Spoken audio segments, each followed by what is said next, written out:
Umaelta si Palace Press Office Undersecretary Claire Castro matapos siyang tawaging impacta sa isang video ni Senator Amy Marcos.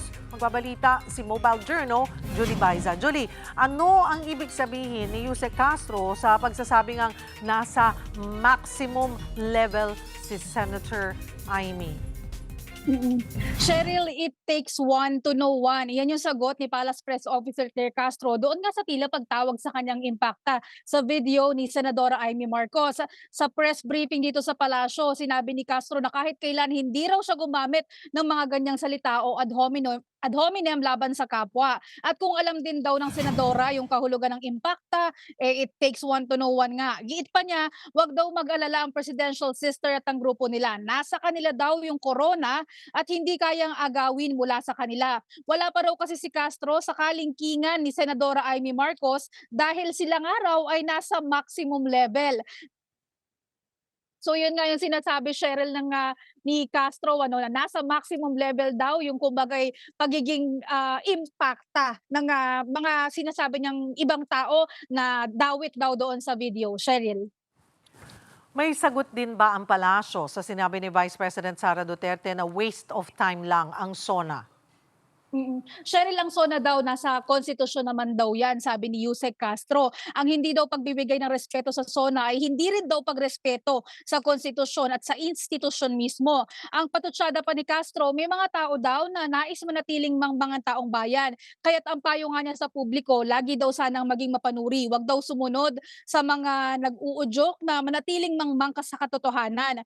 Sa sinabi naman ng bise na marami daw kasi hindi naman natupad doon sa mga ipinapangako ni Pangulong Bongbong Marcos sa kanyang SONA. Gaya ng ipinangako daw doon na 20 pesos na bigas. Ang sabi ni Castro, ang maituturing daw na waste of time o pagsasayang ng oras ay kung sasagutin niya yan. Dahil una, wala naman daw basehan ng Vice Presidente at walang kakwenta-kwenta yung kanyang mensahe dahil alam naman daw na kasinungalingan. Malinaw din daw kasi na nandiyan naman yung programang 20 pesos na bigas at marami na raw yung nakikinabang dyan. Cheryl. May statement na rin ba ang Malacanang sa pagpapatuloy ng impeachment trial laban kay VP Sara ngayong araw? Sa ngayon pala ang palasyo hindi nagbigay ng statement sa resumption muling pagpapatuloy ng impeachment trial. Pero ang natanong kasi is yung naging manifestation ni Senator Marcoleta na mabigyan sila ng pagkakataon na makapag-participate sa trial. Ang sabi ni Castro, wala daw kanino man yung pagdedesisyon tungkol dyan dahil ang Sandigan Bayan yung magdedesisyon sa manifestation na to. So kumbaga walang magiging halaga ano man yung maging desisyon ng Senado. Kaugnay pa rin ng SONA, may plano bang i-certify as urgent ng Pangulo ang mga panukalang batas kaugnay ng mga pangako niya tulad nga nitong pag-amyenda sa EPIRA Law? Mm.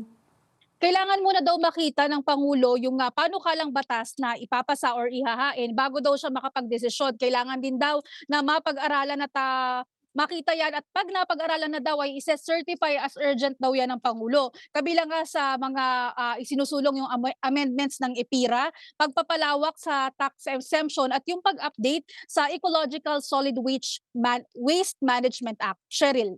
Maraming salamat, Mobile Journal, Julie Baiza.